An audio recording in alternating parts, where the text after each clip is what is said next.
নমস্কার, আমি গুরুজি উত্তম শাস্ত্রী বলছি। আগামী 5ই জুন বুধবার শ্রী ফলহারিণী মহাকালী অমাবস্যার মাহাত্ম্য। এই ফলহারিণী অমাবস্যার মাহাত্ম্যটা কি? 1856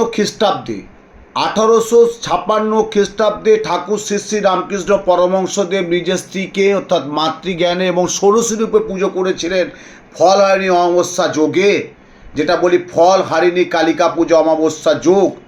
এবং ঠাকুর শ্রী শ্রী রামকৃষ্ণ এই ফলহারিণী অমাবস্যা যোগে উনি ভবতারিণী মায়ের কৃপা লাভ করেছিলেন।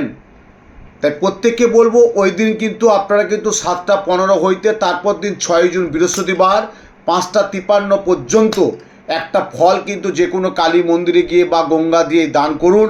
যে ফলটা দান করবে আমি বলবো সারা জীবন যদি না পারেন একটা বছর ফলটা খাবেন না, দেবেন একটা ফল, আপনার জীবন বদলে যাবে।